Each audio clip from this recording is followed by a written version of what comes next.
Le déploiement, le 30 décembre dernier, aux quatre coins d'Israël, du rayon de fer, le nouveau système de défense au laser, qui renforce sensiblement la défense de l'espace aérien du pays contre les menaces ennemies,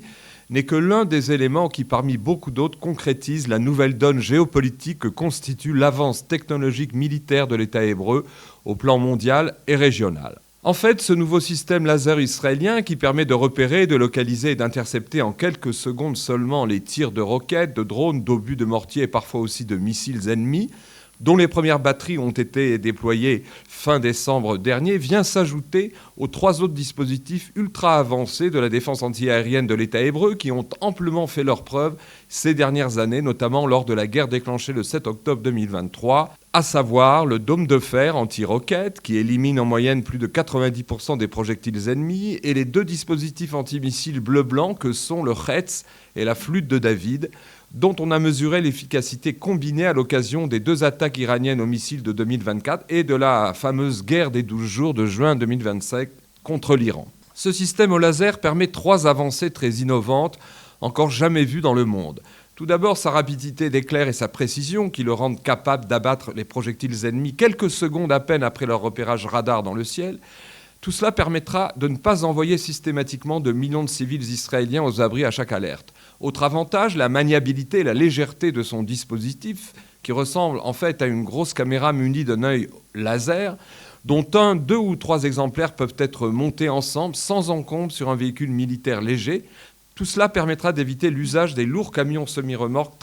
tractant les volumineuses et trop repérables batteries d'antimissiles traditionnelles. Troisième avantage, le coût de chacun de ces tirs, qui ne dépasse pas les $2 maximum, en fait le prix de la petite consommation d'électricité déclenchant son allumage. Ce coût est de très loin inférieur à celui du dôme de fer, dont chaque tir revient à $50 000, ou de l'antimissile Chetz et de la flûte de David, qui valent $120 000 l'unité. On comprend que ces innovations technologiques sans précédent qui font du rayon de fer une nouvelle donne militaire sur tous les champs de bataille de la région constituent plus largement pour Israël une avancée géopolitique et géostratégique sans précédent.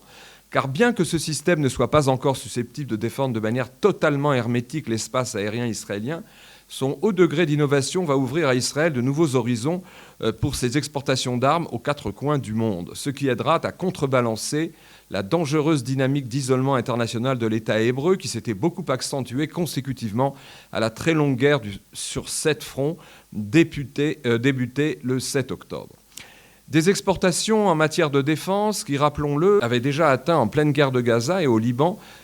les 14,8 milliards de dollars en 2024, année lors de laquelle le nombre total de firmes israéliennes et de start-up de défense a atteint les 300 entreprises au lieu de seulement 160 en 2023. Et ce, pendant que les investissements dans cette branche ultra compétitive passaient de 180 millions de dollars en 2023 à 440 millions de dollars en 2024. Un décollage remarquable qui a fait de ce secteur en plein boom de l'industrie d'armement technologique en bleu et blanc un écosystème très rentable, n'ayant aucun équivalent dans le monde, car désormais ce système est capable de se placer au premier rang du marché global de l'armement, lui-même en plein foisonnement.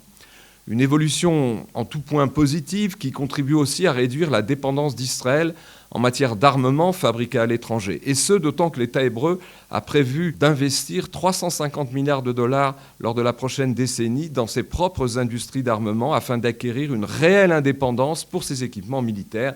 notamment par rapport à son gros fournisseur et allié actuel que sont les États-Unis. À tel point qu'après le déploiement historique et quasi surréaliste, voilà à peine quelques semaines en Allemagne des 3 premières batteries de l'antimissile Chetz israélien par les forces aériennes de ce pays, une armée qui voulait exterminer le peuple juif voilà 85 ans, l'entrée en service en Israël même du rayon de fer au laser a aussitôt suscité le plus haut intérêt dans une Europe elle aussi devenue très inquiète pour sa sécurité à cause de la guerre en Ukraine, ainsi que l'intérêt redoublé de plusieurs pays arabes de la région, dont l'Arabie saoudite et certains États du Golfe, qui, redoutant aussi de futurs bombardements massifs aux drones iraniens, se sont déjà renseignés sur les conditions d'acquisition du rayon au laser. Une chose est claire, dans ce monde où les menaces se multiplient à grande vitesse sur tous les continents à cause de la conduite de plus en plus agressive de puissants États voyous, la capacité d'innover rapidement s'avère en fait aussi décisive que l'acquisition même de moyens militaires.